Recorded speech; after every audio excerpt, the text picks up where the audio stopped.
Well, hello, misheard song lyrics listeners. We are at episode 31 already, and we're going to be talking about Gwen Stefani's Hollerback Gal or Hollerback Girl.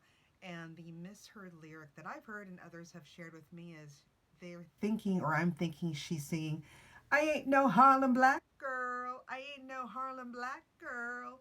Which really the correct lyrics is I ain't no hollaback girl. I ain't no hollaback girl. Of course, the name of the song. It's the third single of American singer Gwen Stefani's debut solo album from the album called Love Angel Music Baby and released, 15 years ago on March 15th, 2005. Now remember, she was the co-founder and lead vocalist for the band called No Doubt, whose singles include Just a Girl, Spiderwebs, Spiderwebs, and Don't Speak from their 1995 breakthrough studio album Tragic Kingdom, as well as Hey Baby and It's My Life from later albums. Stefani wanted to create what she called a silly dance record and wrote Hollaback with American production duo called the Neptunes, but you'll know the more famous name of the Neptunes person is includes Pharrell Williams and Chad Hugo and drew influence from the 1980s hip hop and dance music. That was the year's most popular song for Hollaback Girl, peaking inside the top 10 of the majority of the charts it entered. It reached number one in Australia and the US, and it became the first digital download to sell 1 million copies. That's pretty big, and that's again back in 2005.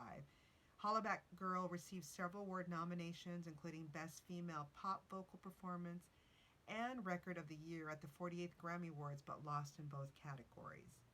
And in the United States, it topped the Billboard Hot 100 for 4 weeks and was ranked at number two on the year-end Hot 100. And we'll talk more about the video and what was the impetus of the song. Okay, so how was the song received? Hollaback entered the Billboard Hot 100 at number 82 on the original issue date of April 2nd, 2005, and within 6 weeks of its release, it reached the top of the chart. So that's fast rise, becoming, I did not know this, I don't know if you knew this, Stefani's first and only U.S. number one. I thought she had multiple, but Hollaback Girl's the only number one she has in the U.S. It actually replaced 50 Cent's Candy Shop featuring Olivia, which also spent the previous 9 weeks at number one at the chart, and then stayed number one for 4 consecutive weeks. Okay, it peaked, it ranked second on the 2005 Hot 100 year-end chart when beaten by Mariah Carey's We Belong Together, and then Hollaback Girl held the record for most U.S. radio plays in 1 week, about 9,582 plays according to Wikipedia, and maintained this feat for over a year before Shakira and Wyclef Jean's Hips Don't Lie overtook the position. So those hips don't lie, and it had a lot of crossover success with other different dance genre charts. And then in 2005 of October, Hollerback Girl was the first single to ever sell 1 million. Again, that's 1 million digital downloads, and later went to sell a total of 1.2 million downloads. So what it was said is it was certified 5 times platinum by the Recording Industry Association of America. That's the RIAA. It was later recertified platinum for the same sales due to the change of the RIAA certification criteria for singles. So remember, with the RIAA, standard singles are certified platinum when it ships 1 million copies. And then note for digital sales that are certified, platinum means 1,000 certification units, or 1 million downloads. So for digital sales that are certified, platinum means 1 million certification units, or I would think 1 million downloads. Now, please note that the number of sales required to qualify for gold and platinum discs were higher prior to that January 1, 1989 date, so they relooked at their thresholds. The thresholds were previously 1 million units for gold and 2 million for platinum. So essentially, it looks like they went down from 2 million units to 1 million to hit platinum. I don't know why they changed it, but it's something for you to know. All right, song inspiration. Why Hollaback Girl? So Stefani and Pharrell Williams had a lengthy discussion in which she had said that she had to write a song about her intentions for pursuing a solo career. And I love how she said she needed a song for this album that was missing some kind of attitude song, which Hollerback Girl is an attitude girl song. And she recalled a shady comment that grunge musician Courtney Love had made about her in an interview with 17 magazine back then. So, quote unquote, this is what Courtney Love said about Gwen Stefani. She said, "Being famous is just like being in high school, but I'm not interested in being the cheerleader. I'm not interested in being Gwen Stefani. She's the cheerleader." Ooh, shade. And I'm out in the smoker shed. Well, Stefani responded to Love's comments in the March 2005 issue of NME saying, quote unquote, "Per Stefani, someone who one time called me a cheerleader.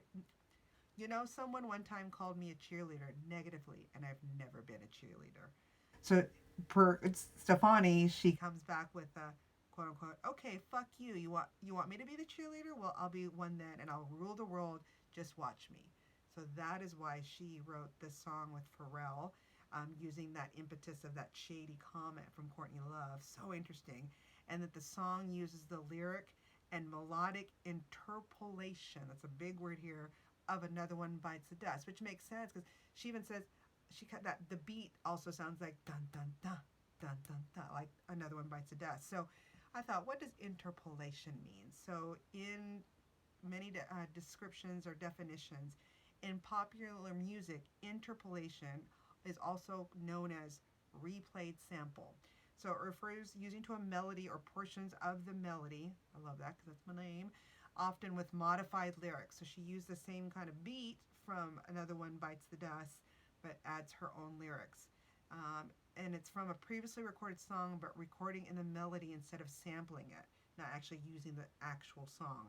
And an interpolation is often used when the artist or label who owns the piece of music declines to license the sample, so they're like, nope, or if the licensing the piece of the music is considerably too costly. So it's so interesting where you can take something that someone has, change it up a bit with just the lyrics, but you can use the beat, I guess. That's, I know a lot of songs are done by Weird Al Yankovic, so I guess it's fine. So Stefani believed that some of the fans of No Doubt would be upset with her leaving. And I remember when I had heard she went on her solo career, it's like, oh, that's the end of No Doubt. And so she was even thinking, like, they're probably going to ask, why is she doing the record? She's going to ruin everything. Like I said, it's going to be the end of No Doubt. Stefani revealed that she too did not know why she was recording a solo album. And for the remainder of the evening, Stefani and Pharrell Williams incorporated that inspiration in the lyrics that eventually became Hollerback Girl. And so the two decided that Stefani did not have to answer for her intentions, and that the choices she made were based on what she thought was wrong or right. So on its creation, Stefani said, "To me, quote unquote, it's the freshest attitude song I've heard in so long at that time."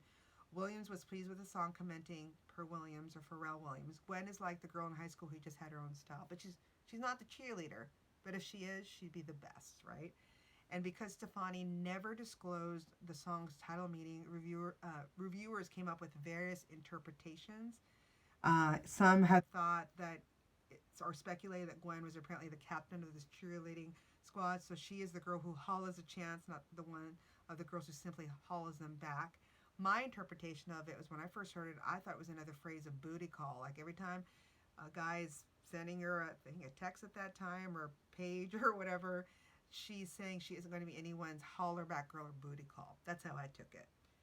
All right, on to the music video. So, have you seen it lately? It's pretty cool. I remember seeing it when it came out, and I watched it again on YouTube. So, the music video of Hollerback Girl actually debuted back on March 21st, 2005, like I said, 15 years ago this month in March, and was directed by a man by the name of Paul Hunter and filmed in the Van Nuys, and Reseda neighborhoods of Los Angeles, California. If you're from there, you know exactly where it's at. So I thought, well, who's this Paul Hunter? Well, Paul Hunter is an American film director and screenwriter and music video director. He actually directed over 100 music videos, after looking him up, television advertisements, and actually was nominated for an Emmy for Nike's Freestyle commercial. Hunter also worked with musical artists, including like the likes of Whitney Houston, Aaliyah, of course Pharrell, that's why Pharrell's in here, Dr. Dre, TLC, Beyonce, LL Cool J, ladies love Cool J, Justin Timberlake, Lenny Kravitz, Janet Jackson, Mariah Carey, and Michael Jackson, to name a few. And then I thought what was interesting is he actually had a directorial debut with the movie Bulletproof Monk, which I remember seeing with Chow Yun Fat, Chinese actor, and Sean William Scott of American Pie fame. So he also did some directing. And then Hunter also directed the music video of Michael Jackson's comeback single, You Rock My World, and one of my favorite songs and video, the award-winning Lady Marmalade video for the soundtrack to the film Moulin Rouge that came out in 2001. So I can see why she wanted to work with him. So let's go back to the video. So the video opens with a scene of Stefani taking photos or a picture of her four Harajuku girls. And I'm like, what were they? And actually all they were, the Harajuku girls, were four Japanese and Japanese American-born backup dancers. And when a crowd of students appears, Stefani and the Harajuku girls start laughing, and they drive down Sherman Way past Magnolia Science Academy to Birmingham High School in a 1961 Chevy Impala. And they're accompanied by the crowd. And then you see them now as a group causing commotion where they disrupt a football game and then by walking out onto the field, and when they go to a 99-cent only store and they throw cereal around, you know, because when you throw cereal around, it gets crazy, right? And other food products down the aisle. And then throughout the video, there are intercut sequences of choreographed dancing filmed, I guess, in a sound studio. And then they were supposed to kind of represent Stefani's imagination. And then Stefani and the Harajuku girls are outfitted in cheerleading uniforms, obviously, accompanied by several California spirit groups, which I thought was cool that they used the actual cheerleading groups and spirit groups within. So I'm going to give them some props. So there was the Orange Crush All-Stars, a cheerleading squad from Orange County, a marching band from Fountain Valley High School in Fountain Valley, a pep flag team named the Carson High School Flaggies from Carson, and a drill team from Stephen M. White Middle School in Carson. And to visualize the song's bridge, when they go that beep, bananas, beep, beep, bananas, and they spell out the bananas with cue cards, then the video ends with a close-up frame of Stefani with her arms in the air, right? The Chevy Impala convertible from the video includes a painting by an artist by the name of Jay Martin, and the design includes Stefani as seen on the album cover of Love Angel Music Baby with the words Hollerback Girl in calligraphy. And the car apparently was eventually sold on eBay. Pharrell Williams, one of the song's co-producers, makes a cameo appearance.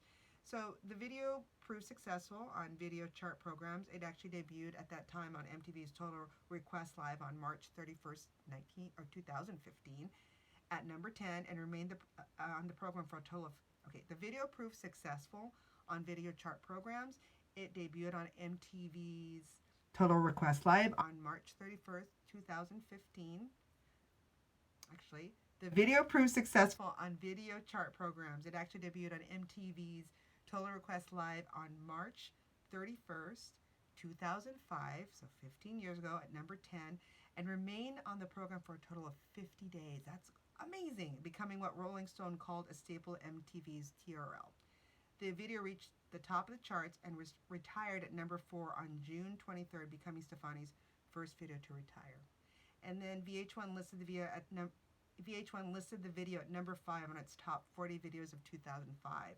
And at the 2005 MTV Video Music Awards, the video received 4 nominations, but just won 1 of the 4 award for Best Choreography. And last, did you know, is Maxim magazine was actually not impressed by this song. They actually were so unimpressed with the song that in its October 2005 issue published a list of the 20 most annoying songs ever, with Hollerback Girl, which probably didn't matter to Stefani, who was laughing all the way to the bank. So there you go. You get to learn about what the song was about, what caused it. It was this shady comment from Courtney Love from her band Hole, and then what got her to create the song, which did quite well. And the other thing, too, is it's not about a Harlem black girl, it's about a Hollerback girl. So hopefully you enjoyed this. I did, and I'll talk to you next for our next Misheard Lyrics. Thanks, everyone. Thanks for listening.